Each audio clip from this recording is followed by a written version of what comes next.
वासुदेवाय। ओम नमो भगवते वासुदेवाय। ओम नमो भगवते वासुदेवाय। ओम नमो भगवते वासुदेवाय। बुद्ध्यातिमिरन्धस्य ज्ञानञ्जनशलाकया चक्षुरुन्मीलितं येन तस्मै श्रीगुरवे नमः। श्रीचैतन्यमनोभीष्टं स्थापितं येन भूतले स्वयं रूप कदा मह्यं ददाति स्वपदान्तिकं। वन्देऽहं श्रीगुरो श्रीयुतः पदकमलं श्रीगुरून् वैष्णवांश्च श्रीरूपं साग्रजातं सहगणा रघुनाथान्वितां तं सजीवं साद्वैतं सावधूतं परिजनसहितं कृष्ण चैतन्यदेवं श्रीराधाकृष्णपादान् सहगणललिता श्रीविशाखान्वितांश्च नामश्रेष्ठं मनमपि सत्यपुत्रभक्तस्वरूपं रूपं तस्य वज्रपुरीं माधुरीं गोष्ठवतीं राधाकुण्डं गिरिवरं भो राधिका माधवाशां प्राप्तो यस्य पतितकृपया श्रीगुरुं तं नतोऽस्मि। नमो विष्णुपादाय कृष्णप्रेष्ठाय भूतले श्रीमते भक्तिविकास स्वामीति नामिने। नमो विष्णुपादाय कृष्णप्रेष्ठाय भूतले श्रीमते भक्तिवेदान्त स्वामिनिति नामिने। नमस्ते सारस्वते देवे गौरवाणी प्रचारिणे निर्विशेष शून्यवादी पाश्चात्यदेशतारिणे। जय श्री कृष्ण चैतन्य प्रभो नित्यानंद श्री अद्वैत गदाधर शिवासादि गौर भक्त वृंद। हरे कृष्णा कृष्णा कृष्णा हरे हरे हरे राम राम राम हरे हरे। हरे कृष्णा कृष्णा कृष्णा हरे हरे हरे राम राम राम हरे हरे। हरे कृष्णा। तो बहुत ही पवित्र मास है कार्तिक मास। तो पूरे विश्व में और श्रील प्रभुपाद की कृपा से पूरे विश्व में ये कार्तिक मास दीपदान भगवान को अलग अलग जगहों पे भक्तगण करते हैं। इसको बंद पीछे वाला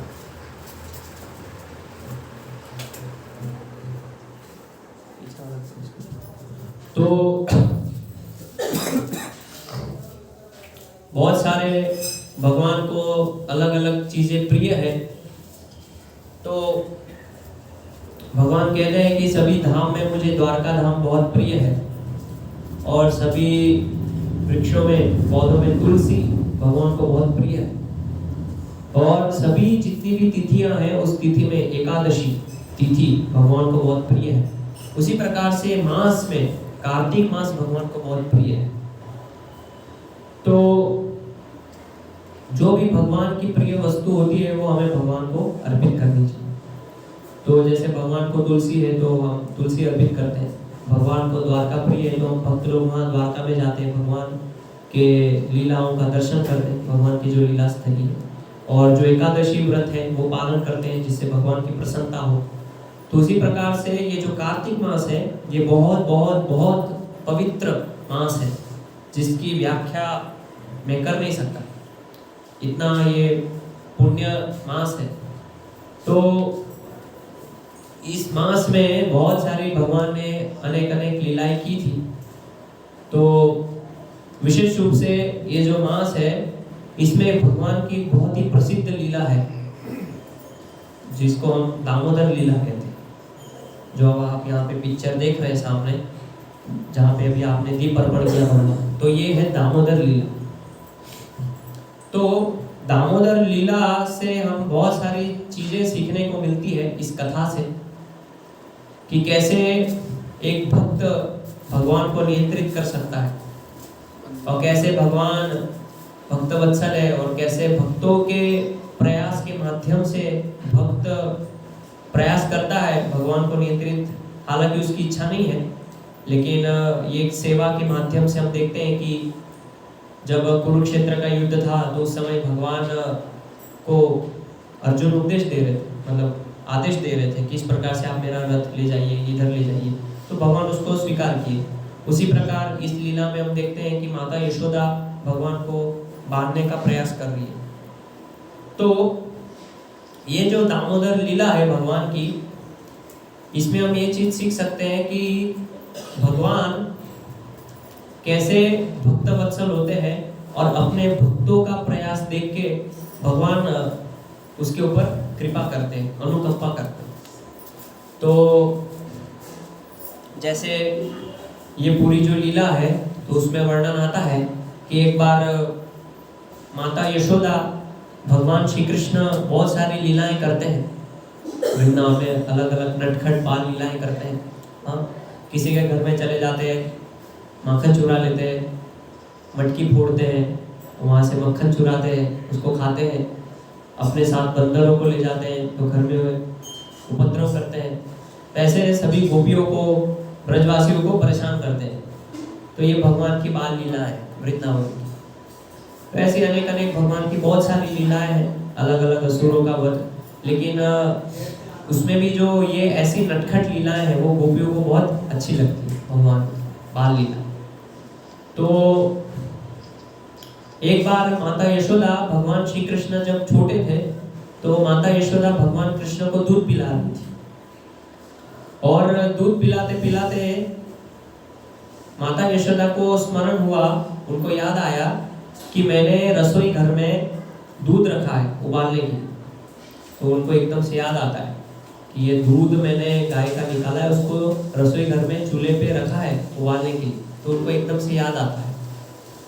तो माता यशोदा भगवान श्री कृष्ण छोटे होते हैं तो उनको नीचे रखते थे और अपने रसोई घर में चले जाते हैं, अपने काम काज जो भी रहते हैं वो करने के लिए चले जाते हैं।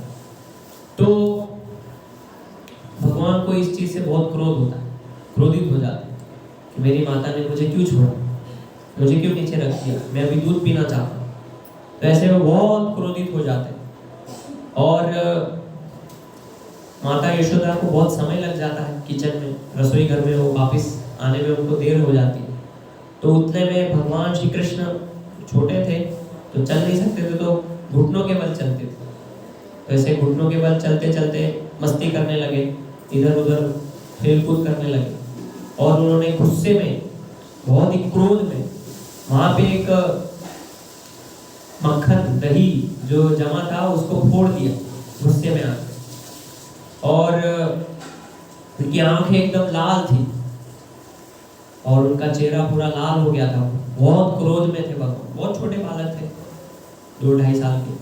तो इसमें वर्णन है जो हमने अभी दामोदर अष्टक गाया तो उसमें है कि किस प्रकार भगवान अपने दोनों हाथों से अपनी आंखों को मसल रहे हैं और आंखों को मसलने से उनकी आंखें लाल हो गई। तो इस प्रकार बहुत क्रोधित थे और भगवान ने वहां पे एक हांडी थी दधी की, तो उसको फोड़ दिया क्रोध में आके और इधर उधर उसको फैला दिया। जैसे हम देखते हैं घर में छोटे बच्चे सब खाने पीने का सामान फैला देते हैं, फेंक देते हैं इधर उधर, तो माता क्रोधित होती है, फिर बच्चे को मारती है, डांटती है। तो इस प्रकार जब माता यशोदा आती है घर किचन के काम से फुर्सत होके, जब वो बाहर आती है देखती है तो पूरा घर अस्त व्यस्त हो जाता है। और क्या करते हैं भगवान कृष्ण, वो जब दधी भांड जो हंडी होती है उसको जब फोड़ते हैं तो उसमें वो खेलने कूदने लगते हैं, मस्ती करने लगते हैं। तो पूरा शरीर उनका जो है वो दही से आप्लावित हो जाता है, पूरे शरीर पे दही मक्खन जो है चिपक जाता है। और वो जब चलते हैं तो पूरे उस एरिया में, पूरे विस्तार में वो दही दही और मक्खन मक्खन ये पूरा फैल जाता है और पूरा घर जो है अस्त व्यस्त हो जाता है। तो इस प्रकार जब भगवान बहुत क्रोधित हो जाते हैं तो उसकी कोई सीमा नहीं है, यानी कि भगवान कोई भी चीज करते हैं तो पूर्ण मात्रा में करते हैं। क्रोध भी करेंगे तो हमारा क्रोध उनके सामने कुछ भी नहीं, पूर्ण मात्रा में क्रोध। हालांकि छोटे बालक है लेकिन फिर भी उनका क्रोध, तो आचार्य लोग बताते हैं कि इतना क्रोध एक कोई व्यक्ति भी नहीं कर सकता। और जब भगवान युद्ध करते हैं तो पूर्ण मात्रा में पूरी शक्ति के साथ युद्ध करते हैं, यानी जो भी चीज भगवान करते हैं वो पूर्ण मात्रा में करते हैं, ऐसी आधी अधूरी चीज नहीं करते। तो बहुत क्रोधित थे, बहुत क्रोधित, उसकी कल्पना आप नहीं कर सकते। वो तो हमें ब्रजधाम वृंदावन में जाना पड़ेगा वो समझने के लिए कि कैसे लीलाएं होती है वहाँ पे, क्या चलता है। यहाँ पे हम बैठे बैठे उसको समझ नहीं सकते, खाली कथा सुन सकते हैं उसके बारे में। तो माता यशोदा जब आई, उन्होंने देखा कि ये बालक ने बहुत उपद्रव किया है पूरे घर में, तो माता यशोदा बहुत क्रोधित हो जाती है और लाठी लेके उनके पीछे पीछे दौड़ती है। जैसे आप लोग को भी स्मरण होगा, जब आप छोटे बालक होते हैं और माता की बात नहीं सुनते, जब माता बुलाती है तो माता झाड़ू लेके या बेलन लेके आपके पीछे दौड़ती है मारने के लिए। तो मुझे याद है जब मैं छोटा था तो मैं खेलने जाता था बचपन में, तो मेरी माता मुझे बुलाती थी तो मैं नहीं जाता था, तो पूरी कॉलोनी में, सोसाइटी में पूरे मेरे पीछे पीछे बेलन लेके भागती थी। वैसे आप लोग के साथ भी बहुत लीलाएं होगी छोटी छोटी, कभी कभी पूरे कॉलोनी में सबके सामने झाड़ू से मारती थी। तो ऐसे ही बचपन में सब बच्चे लीलाएं करते हैं, तो ऐसे ही भगवान कृष्ण जो है वो भागते हैं, बहुत तेज भागते हैं, और माता यशोदा उनको पकड़ नहीं पाती, वो भी लाठी लेके, छड़ी लेके भगवान के पीछे दौड़ती है। और उस समय भगवान ने कुछ वस्त्र भी नहीं पहने होते, तो वो दौड़ते हैं दौड़ते दौड़ते हैं, फिर माता यशोदा थक जाती है, लेकिन भगवान नहीं थकते। तो ऐसे होता है कि जब हम अपनी माता को बहुत दौड़ाते हैं तो थक जाती है, तो कहते हैं तुम आना फिर दिखाती हूँ, तुम घर पे आना फिर बताती हूँ तेरे। ऐसे होता है। तो ऐसे ही माता यशोदा कि मैं तुमको बताती हूँ बात में, रुको तुम जा। तो ऐसे भगवान बहुत परेशान करते हैं, माता यशोदा बहुत थक जाती है। एक तो पूरा घर खराब किया, हाँ, फिर दूसरा नुकसान क्या किया, जो दही मक्खन का हांडी था उसको फोड़ दिया, और ऊपर से उनको भगा रहे, दौड़ा रहे, तो पूरी थक गई थी माता यशोदा। बहुत परेशान किया भगवान ने, क्योंकि बालक है छोटे से। तो ऐसी बहुत सारी नटखट लीलाएं भगवान करते हैं। तो फिर भगवान भी थक जाते, बैठ जाते, तो माता यशोदा उनको पकड़ लेती, और पकड़ के वहाँ पे एक उखल होता है, अभी भी गांव में आपने बहुत पहले देखा होगा, उखल होता है, उखल। तो उस उखल के साथ क्या करती है माता यशोदा, सोचती है कि मैं आज इसको शिक्षा दूंगी, पनिशमेंट, ताकि ये सुधर जाए। तो उखल से बांधने का प्रयास करती है कि आज मैं इसको बांध दूंगी, ये बहुत शैतान है, बहुत मस्ती करता है। और क्या होता है कि बहुत सारी गोपिकाएं भी माता यशोदा के सामने आके कंप्लेन करती, शिकायत करती कि तुम्हारा बालक जो है बहुत शरारती, बहुत शरारत करता है, हमारे घर में आता है, मटकी फोड़ता है, वो तो है ही, लेकिन साथ में बंदरों को भी लेके आता है, तो बंदर भी पूरा मस्ती करते हैं और पूरा हमारा घर अस्त व्यस्त कर देते हैं। ऐसी बहुत सारी शिकायत करते हैं। तो वो भी क्रोध था माता यशोदा, तो जितना क्रोध था वो सारा अभी माता यशोदा प्रकट करेगी शिक्षा देने के लिए। तो माता यशोदा वहाँ उखल देखती है और सोचती कि मैं आज इस उखल से इस कृष्ण को बांध दूंगी। तो अभी ये जो माता यशोदा भगवान कृष्ण के मध्य में जो लीला चल रही है, वो वास्तव में भगवान और उनके भक्त में वात्सल्य प्रेम, वात्सल्य भाव, एक माता और पुत्र में जो संबंध होता है वो भाव। अभी भी आप जाएंगे तो भारत में बहुत सारे लोग बोलते हैं, कन्हैया मेरा लाला है, मेरा लाला कहाँ गया, मेरे लाले को मैं कपड़े पहनाऊंगी, मेरा लाला अभी टीवी देखेगा, फिर उसके बाद स्नान कराऊंगी, तो मेरा बच्चा बालक। तो ये सब क्या है, ये सहज यापंथी है। ऐसे कभी भी हम भगवान को अपने पुत्र के रूप में स्वीकार नहीं कर सकते, वो बहुत ही उच्च स्तर है। हाँ, तो भगवान के भक्ति करने की सबसे पहली जो विधि है वो है दास्य भाव। अलग अलग भाव होते हैं, सख्य भाव, वात्सल्य भाव, दास्य भाव, माधुर्य भाव। तो उसमें सबसे पहले एक भक्त जो है दास्य भाव से गुजर। अभी हमारे लिए जो वर्तमान में जो कंडीशन जो है वो है कि हमें दास्य भाव में रह के भगवान की सेवा करनी, क्योंकि वात्सल्य भाव में भगवान की सेवा नहीं कर सकते। हमें तो केवल जन्माष्टमी के दिन भगवान लाला याद आते हैं, कन्हैया याद आते हैं, बाकी दिन तो भूल जाते हैं, साल में एक दिन याद आते हैं, या फिर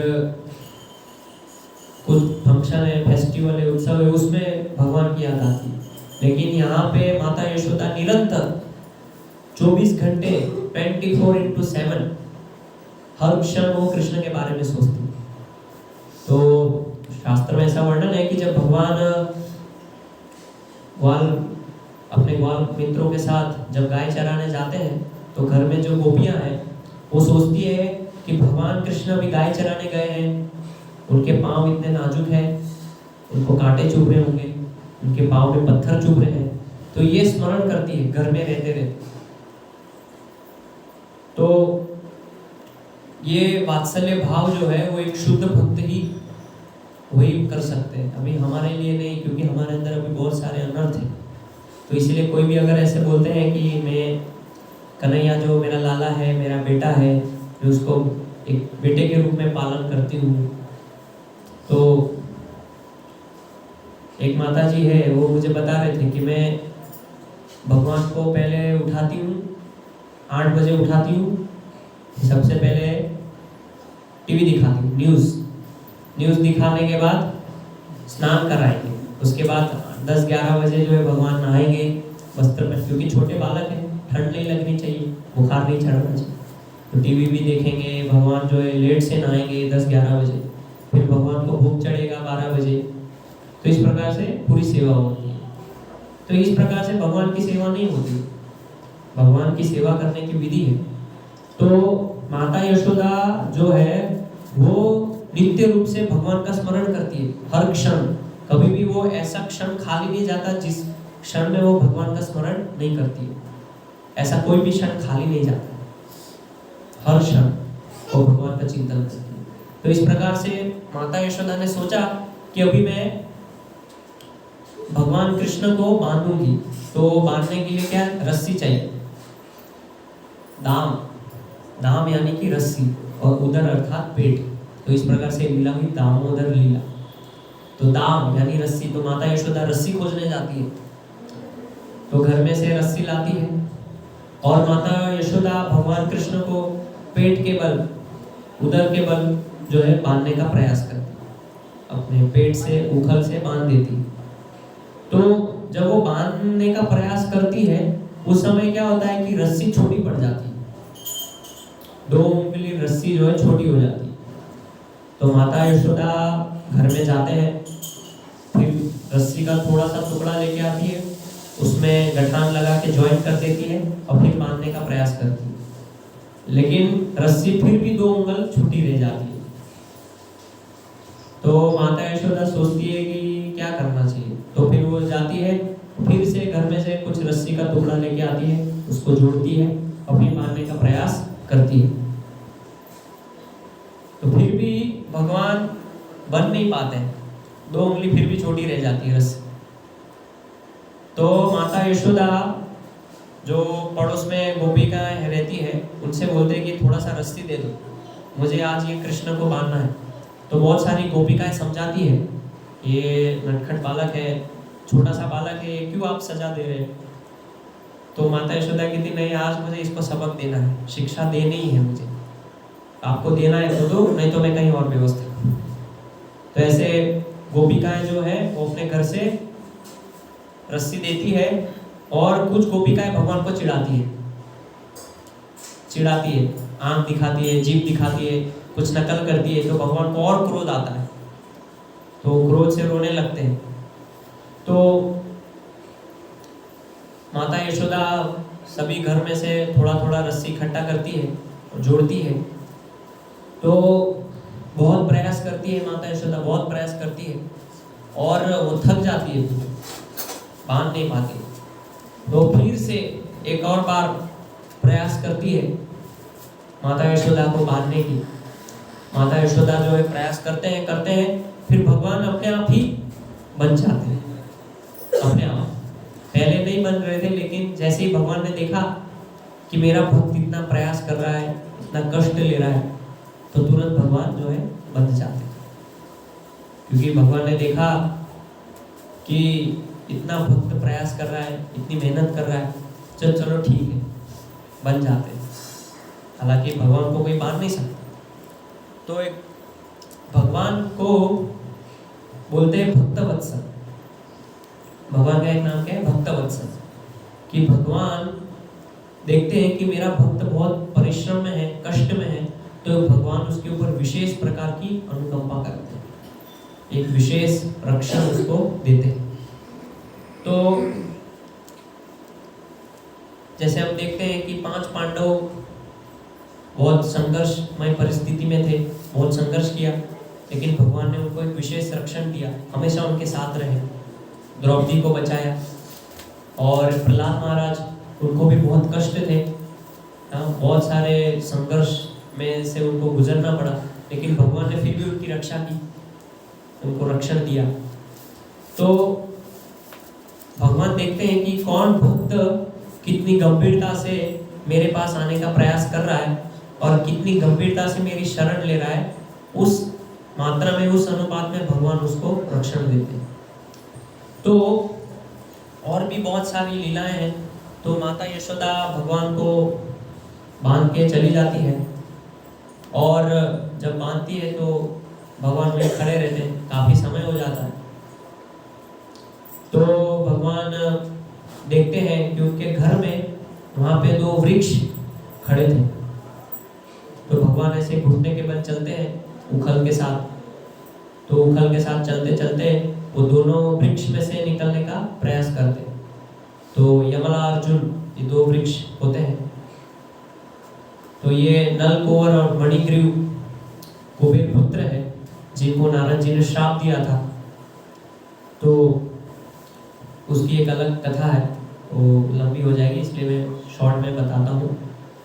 तो एक बार कुबेर पुत्र जो है नल कुंवर मणिग्रीव तरुणियों के साथ सरोवर में स्नान कर रहे थे, और वहां से नारद जी गुजर रहे थे। तो इतने अपनी क्रीड़ा में मस्त थे, मद थे, कि उन्होंने ये भी नहीं देखा कि महर्षि नारद जी आ रहे हैं। तो नारद जी ने जब ये देखा तो उन्होंने श्राप दिया कि आप वृक्ष बन जाओ, क्योंकि उन्होंने अपने आप को ढका नहीं था, सरोवर नग्न थे। तो इसलिए नारद जी ने बोला कि आप वृक्ष बन जाओ।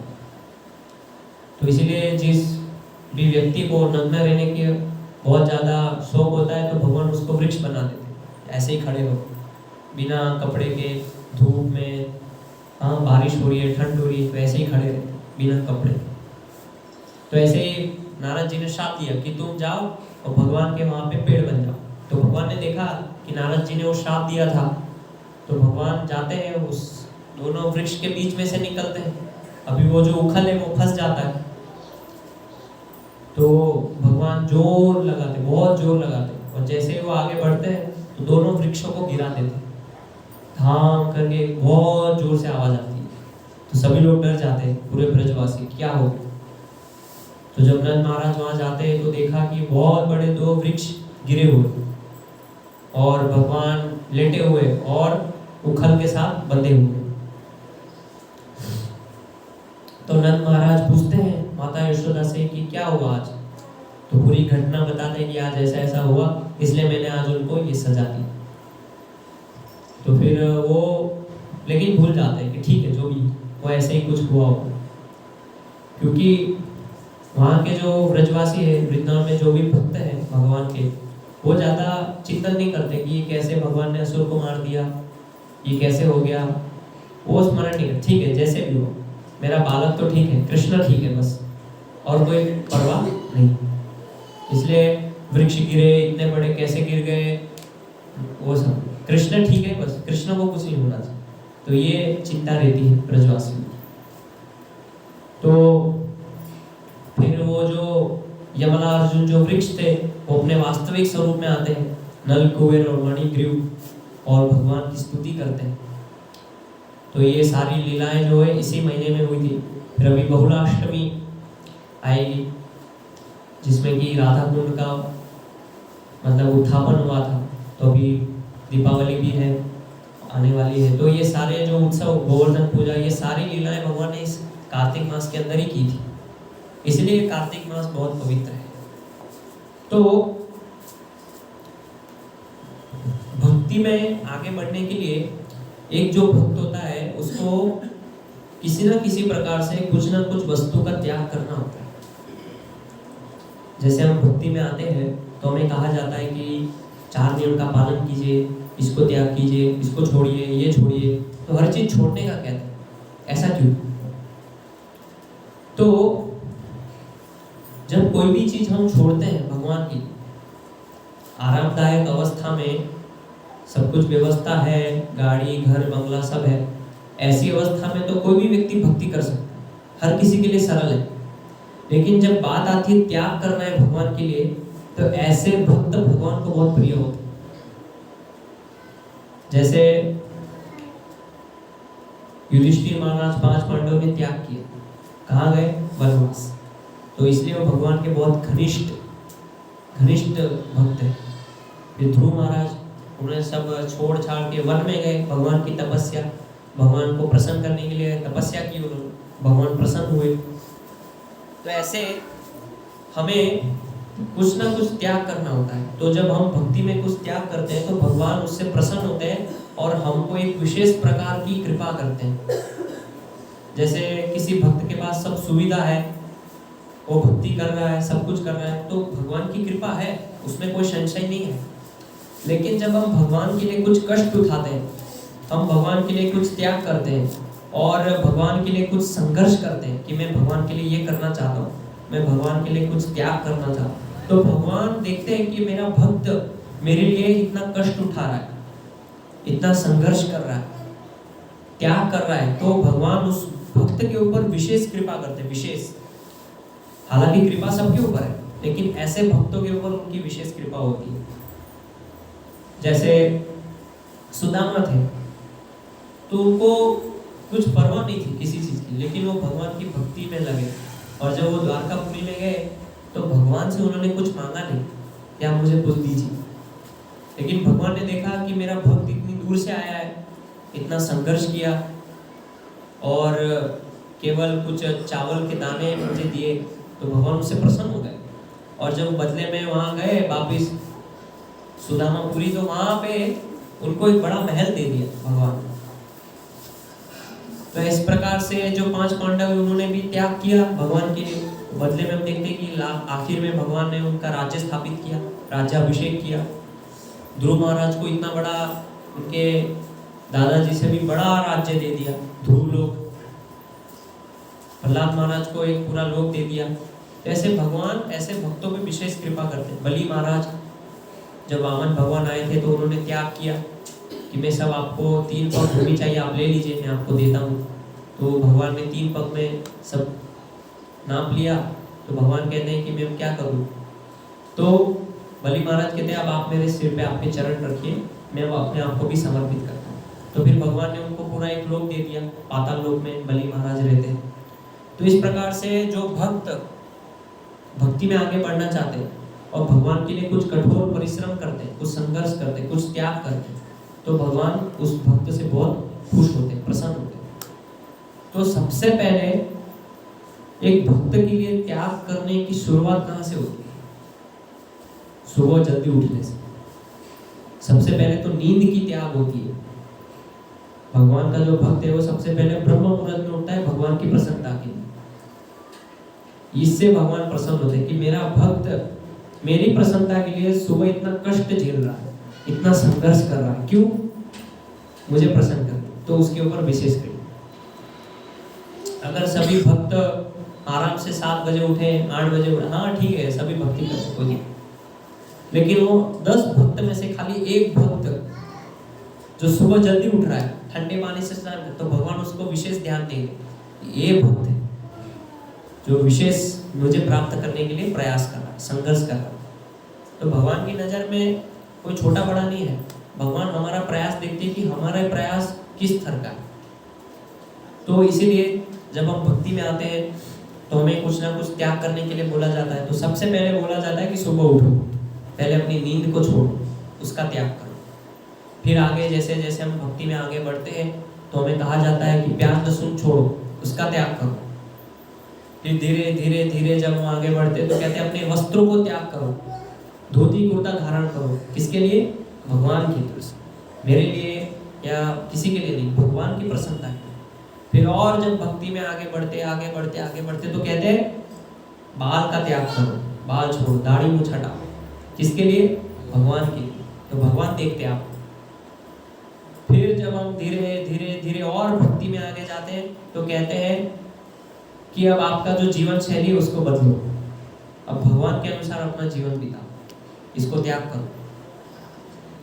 ऐसे समाज में रहना जो कि मांसाहारी है, व्यभिचारी, ऐसे लोगों के साथ रहना, उससे अच्छा हम भक्तों के साथ रहे, भक्तों के संग अपनी जीवन शैली को इस प्रकार से बनाओ कि ज़्यादा से ज़्यादा भक्तों का संग हो पाए। तो इस प्रकार से जब हम धीरे धीरे आगे बढ़ते हैं तो फिर कहा जाता है कि अपने विचारों का त्याग करो। हमारे अंदर जो गलत विचार है, गलत सिद्धांत भरे हैं, उसको त्याग करो। अब ये जो सही ज्ञान है उसको अर्जित करो। किसके लिए? भगवान को प्राप्त करने के। तो इस प्रकार से भक्ति मतलब कुछ ना कुछ त्याग भगवान के लिए, तो भगवान उससे प्रसन्न हो। बाकी ध्यान योग में, ज्ञान योग में सब चीजें नहीं होती। आप जाइए बाकी जो गुरु होते हैं या बाकी संस्था में तो ये सब चीजें नहीं बताते। ठीक है, आप माला भी कीजिए, भगवान का नाम भी लीजिए और ये भी कीजिए, चाय भी पीजिए, हाँ मांसाहार भी खाइए, कोई दिक्कत नहीं। आप इधर आइए, आप थोड़ा चढ़ावा दे दीजिए, हम आपको सब ज्ञान देंगे। नहीं, कोई बदलने की आवश्यकता नहीं, जीवन जैसा है वैसा कीजिए, कोई दिक्कत नहीं, सब बढ़िया हो जाएगा। तो ऐसे नहीं, भगवान की भक्ति मतलब होता है कि भगवान के लिए आप कितना कष्ट उठा रहे हैं, भगवान के लिए आपने क्या छोड़ा, भगवान के लिए आपने क्या त्याग किया। हालांकि ये सारी चीज़ें तो हमारी है ही नहीं, ये तो सब भगवान की है। लेकिन जैसे हम गंगा में जाते हैं तो गंगा का ही पानी उठा के गंगा में ही देते हैं। क्यों देते? तो गंगा की एक सेवा है, एक पूजा है, वो गंगा जी उसको श्रद्धा के साथ स्वीकार करते हैं। तो उसी प्रकार से ये सब चीज़ जो हम त्याग करते हैं हमारा नहीं है, लेकिन ये भगवान को हम श्रद्धा से अर्पित करते हैं तो भगवान उसको स्वीकार करते हैं। तो इसी प्रकार से ये जो कार्तिक मास है ये बहुत ही विशेष मास है, बहुत विशेष। तो कम से कम इस कार्तिक मास में हमें ये तो व्रत लेना चाहिए कि कम से कम मैं ये चीज कार्तिक मास में इतना जरूर करूंगा कि यहाँ पे भगवान को दीपदान जरूर करूंगा। इतना तो संकल्प लेना ही चाहिए।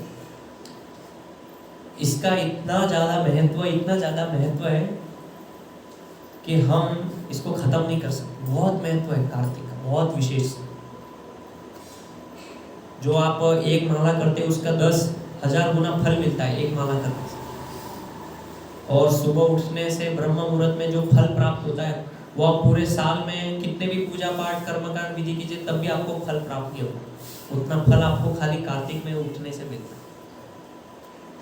तो इसीलिए बहुत सारे जो भक्त होते हैं, वैष्णवगण होते हैं, तो वो तो भगवान के लिए त्याग करते ही है, लेकिन विशेष रूप से इस महीने में कुछ ना कुछ वो संकल्प लेते हैं कि मैं इस महीने में जैसे एक ही टाइम भोजन ग्रहण करूंगा, या मैं मिष्ठान जो है उसका त्याग करूंगा, या मैं अधिक से अधिक माला जाप करूंगा। तो इस प्रकार से कुछ ना कुछ संकल्प लेते हैं इस महीने में जो भी भगवान के भक्त होते हैं। तो भगवान को अगर हमें खुश करना है, प्रसन्न करना है, तो भगवान को हमें कुछ ना कुछ, भगवान के लिए कुछ ना कुछ छोड़ना चाहिए। तो अभी हम अपने आप का अवलोकन कर सकते हैं कि मुझे भगवान के लिए क्या छोड़ना है। मैं तो यहाँ पे जज तो नहीं हूँ हाई कोर्ट में कि आपको ये निर्णय आप ये कीजिए। आप वो आपको स्वेच्छा से अपने हृदय से अवलोकन करना है कि मुझे अगर भगवान के पास जाना है तो मुझे क्या करना है। तो ये विधि है कि मैं आज से कार्तिक मास में भगवान के लिए कम से कम एक माला जाप करूंगा, या पूरे कार्तिक मास में भगवद गीता का पठन करूंगा, या पूरे कार्तिक मास में रामायण का अध्ययन। तो ऐसे जो भी संकल्प है, या ये पूरे कार्तिक मास में जो है मैं केवल बाहर का नहीं खा के घर में जो शुद्ध बनता है वही ग्रहण करूंगा, या पूरे कार्तिक मास में जो है मैं एक ही टाइम, तो जो भी, तो भक्ति संबंधित जो कार्य है वो होने चाहिए कार्तिक। तो अलग अलग पुराण में, स्कंद पुराण, गरुड़ पुराण और अलग अलग जो पुराण है उसमें कार्तिक की बहुत सारी महिमा है। तो उस महिमा का थोड़ा हम चर्चा करते हैं। तो ये जो श्लोक है वो स्कंद पुराण से है और वैष्णव खंड में आता है। उसमें बताते हैं, आजन्म कृतं पापं स्त्रिया वा पुरुषेण च तत्सर्वं नाशयामा कार्तिके दीपदानत। स्त्री हो अथवा पुरुष हो, कार्तिक मास में दीपदान करने से आजन्मकृत समस्त पापों का नाश हो जाता है। तो भगवान को जो दीपदान करते हैं उससे समस्त हमारे जो पाप है उसका नाश हो जाता है। तो इतना महत्व है। तो इसीलिए यहाँ पे प्रतिदिन भक्त लोग मिलके शाम को भगवान का दीपदान करते हैं। तो आप थोड़ा सा समय निकाल के यहाँ पे दीपदान कीजिए और समय निकाल के अपने जो परिवार है, दोस्तों, उनको भी लेके आइए। कम से कम भगवान को दीप अर्पण करें। तो कितने बजे होता है सर? तो 7 बजे से यहाँ पे शुरू होता है दीपदान। तो आप आ सकते हैं इसी प्रकार से जो आज हमने किया। तो इसी विधि से प्रतिदिन यहाँ पे होता है दीपदान। फिर आगे वर्णन है, ये स्कंद पुराण में ही है, वैष्णव खंड में। ये ब्रह्मा जी और नारद जी का संवाद होता है। तो उसमें वो कहते हैं, दास्यन्ति ये कार्तिका मासी मर्त्या व्योम प्रदीपम हरितुष्ट यत्र पश्यन्ति ते नैव कदापि देवम यमम महाक्रूर मुखम मुनीन्द्र। जो लोग हरि की प्रसन्नता हेतु कार्तिक मास में दीपदान करते हैं, महाक्रूर मुख वाले यम का वे कदापि दर्शन नहीं करते। फिर आगे और वर्णन करते हैं। तो ये शिवजी और कार्तिक जो है उनके बीच में संवाद होता है पद्म पुराण में, उत्तरखंड में। तो कहते हैं, तेनिष्ठ क्रतुभिः सर्वे कृतं तीर्थावागाहनम् दीपदानं कृतं येन कार्तिके केशवाग्रतः। कार्तिक मास में जो भगवान केशव के समक्ष दीपदान करता है उसको सभी यज्ञों और सभी तीर्थों का फल प्राप्त हो जाता है।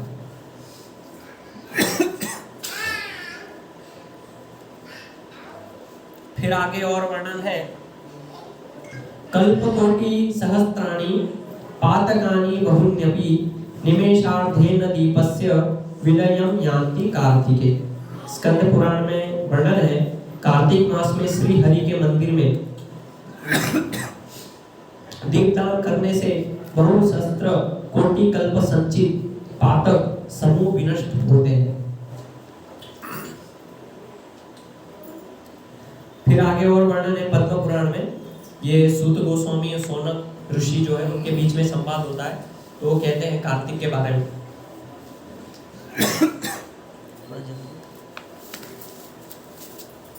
राधा दामोदराभ्याम याम पुष्प माल्यम सुवासितम कार्तिके मासी सा दध्या ध्याति वैकुंठ मंदिरम।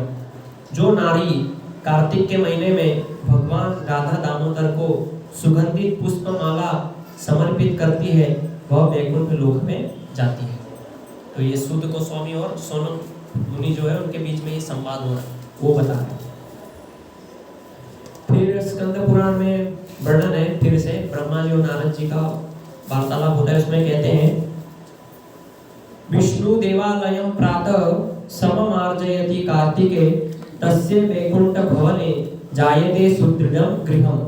जो कार्तिक मास में प्रातः विष्णु मंदिर का मार्जन करते हैं वे वैकुंठ भवन में उनके लिए सदृढ़ गृह निर्मित होता है। तो कार्तिक मास में सुबह ब्रह्म मुहूर्त में जो भक्त भगवान विष्णु का मंदिर मार्जन करता है, तो वर्णन है कि उसका घर वैकुंठ में भगवान बना देते हैं, उसका घर बन जाता है। तो बहुत सारा महत्व है कार्तिक का, और भी बहुत सारे अनेक अनेक महत्व है। तो उसमें से आगे और भी बताते हैं स्कंद पुराण में कि सर्वधर्मान् परित्यज्य कार्तिके केशवाग्रतः शास्त्रावतरणं पुण्यं श्रोतव्यच्च महामुने श्रेयसा लोकबुद्ध्या वा यः करोति हरे कथां कार्तिके मुनिशार्दूलं कलानां तारयेच्छतम्। हे महामुने, सर्वधर्म परित्याग पूर्व कार्तिक मास में श्री हरि के सम्मुख में हरि कथा श्रवण करना कर्तव्य है। हे मुनि शार्दूल, श्रेय बुद्धि से या लोभ बुद्धि से जिस किसी प्रकार से हो, कार्तिक मास में श्री हरि कथा कीर्तन करने से सत्कुल का उद्धार हो जाता है। तो इसीलिए कार्तिक मास में कम से कम घर में कुछ कीर्तन हो, कुछ हरि कथा हो, तो उससे जो सत्कुल है उसका नाश हो जाता है। तो इसीलिए उसका उद्धार करना है तो हमें इस कार्तिक मास में कुछ ना कुछ कीर्तन, कुछ कथा घर में होनी चाहिए, क्योंकि ये साल में एक ही बार आता है। कार्तिक मास जो विशेष रूप से भगवान जो यहाँ पे बताया दामोदर, राधा दामोदर, तो ये दामोदर भगवान की अर्चा विग्रह है, तो उसमें हम लोग दीपदान करते हैं भगवान को। फिर आगे कहते हैं कि कार्तिक मास में जो भगवत गीता है उसकी क्या महिमा है, उसको पढ़ने से क्या लाभ होता है, उसकी महिमा क्या है भगवत गीता। तो वो आगे जो है ये स्कंद पुराण में आता है, और ये नारद जी और ब्रह्मा जी का ही संवाद चल रहा है।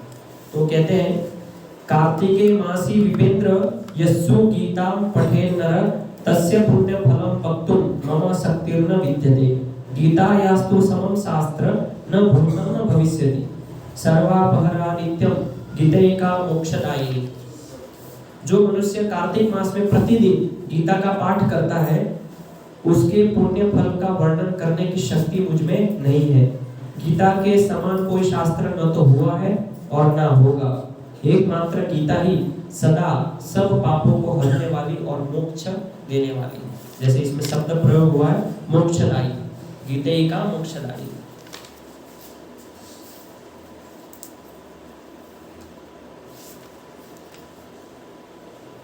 गीता पाठम तु य कुर्यात् कार्तिके विष्णु वल्लभे तस्य पुण्य फलम वक्तुम नालंब वर्ष सदैरपि श्रीमद् भागवतस्यापि श्रवणयं समाचरेत् सर्व पाप विनिर्मुक्तम परम निर्वाण मृच्छति।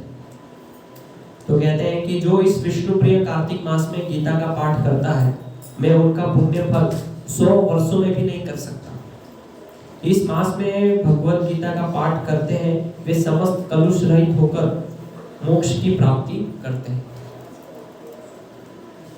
तो ऐसे बहुत सारे वर्णन हैं अलग अलग कि कार्तिक मास में प्रातः काल स्नान करते हैं ब्रह्म मुहूर्त में, उसकी क्या महिमा है, या धाम में जाते हैं तो कार्तिक मास में उसकी क्या महिमा। इसलिए अभी आप जाएंगे तो बहुत सारे लोग वृंदावन जाते हैं कार्तिक मास में, गोवर्धन की परिक्रमा करते हैं। तो प्रदक्षिणा, भगवान की प्रदक्षिणा करने का भी बहुत महत्व है कार्तिक मास में, इसलिए बहुत सारे भक्त जाते हैं और गोवर्धन की परिक्रमा।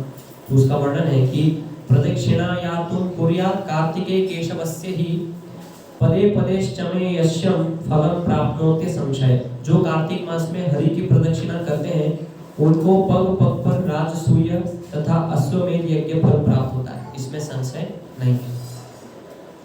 तो फिर और भी है कि जो कार्तिक मास में केशव को दंडवत प्रणाम करते हैं वे अनेक राजसूय यज्ञसूय यज्ञों का फल उन्हें प्राप्त होता है। तो कहने का अर्थ यह है कि ऐसे जो भगवान अवसर देते हैं अलग अलग, जैसे रामनवमी है, जन्माष्टमी है, कार्तिक मास है, एकादशी तिथि है, तो ये सारे अवसर भगवान हमें वैष्णव को इसलिए देते हैं कि हम भगवान के निकट जा पाए, भगवान के समीप जा पाए। इसीलिए दिवाली में होता है डबल ऑफर, डबल धमाका, बम्पर प्राइस, बम्पर ऑफर होता है। तो ऐसे ये कुछ विशेष अवसर होते हैं जिसमें भगवान डबल बेनिफिट देते हैं जीवों को, क्योंकि पूरे साल भर तो हम सोते रहते हैं, आलस करते हैं, तो कम से कम एक चेतना तो जगे कि कम से कम कार्तिक में भले ही कुछ नहीं करे, कम से कम भगवान को दीप अर्पण करे तो उसका हजारों हजार लाखों गुना फल आपको मिल जाएगा। पूरे साल आपने जो नहीं किया वो खाली कार्तिक मास में उसका फल मिल जाएगा। इसीलिए दिवाली ऑफर दिवाली में ही भगवान देते हैं। दीपावली आती है ना, तो बहुत सारे आपने देखे होंगे मॉल में, दुकानों पे ये सब होता है, बाय 1 गेट 1 फ्री। ऐसे ही यहाँ पे ऐसे ही, इसलिए भगवान ने ये सिस्टम दीपावली में ही रखा है, विशेष ऑफर, विशेष छूट दी जाती है सभी जीवों को। तो अभी हमारे हाथ में है कि हम किस तरह से ये जो पूरा कार्तिक महीना है इसमें कैसे हम संकल्प लें और अधिक से अधिक भगवान के लिए कुछ कष्ट लें। तो उसका फायदा अगर नहीं उठाएंगे तो फिर अगले साल के लिए वेट करनी पड़ेगी, अगले साल प्रतीक्षा करनी पड़ेगी। तो ये पूरे कार्तिक मास की पूरी महिमा है, तो इसको अच्छे से समझिए। और जिसके पास भगवत गीता नहीं है कार्तिक मास में उसको आरंभ कीजिए, बहुत महत्व है गीता पढ़ने में। और नहीं है तो कम से कम माला नहीं करते तो एक माला कार्तिक में प्रण लीजिए, वचन लीजिए कि एक माला अवश्य हो। तो इसी से ही तो भगवान प्रसन्न होते हैं और इसी के माध्यम से भगवान के निकट जा सकते, यही पद्धति है। एकादशी क्यों करते हैं? और भगवान खुश होते हैं, प्रसन्न होते हैं। और एकादशी के दिन जो हम कीर्तन करते हैं, श्रवण करते हैं, तो भगवान उससे प्रसन्न होकर हमारे ऊपर कृपा करते हैं। तो इसलिए ब्रह्म मुहूर्त में सुबह जल्दी उठने का प्रयास कीजिए, स्नान करके भगवान के नाम जप या गीता का अध्ययन ये सब कीजिए, तो उससे आपको बहुत लाभ होगा, जो कि आप पूरे साल भर नहीं कर सकते। हरे कृष्ण। किसी को कुछ पूछना है, कुछ जिज्ञासा है इसके बारे में और कुछ जानना है कार्तिक के बारे में, तो पूछ सकते हैं आप।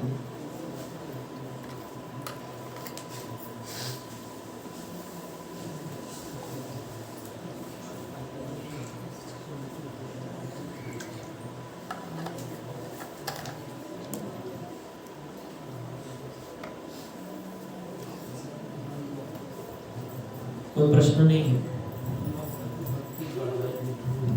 कुछ जिज्ञासा, कुछ पूछना? हरे कृष्णा कृष्णा कृष्णा हरे हरे, हरे राम राम राम हरे हरे। श्री कार्तिक मास की जय, श्री दामोदर भगवान की जय, दामोदराष्टकम की जय, श्री प्रभुपाद की जय, निताय गौर प्रेमानंदे, हरि हरि बोल।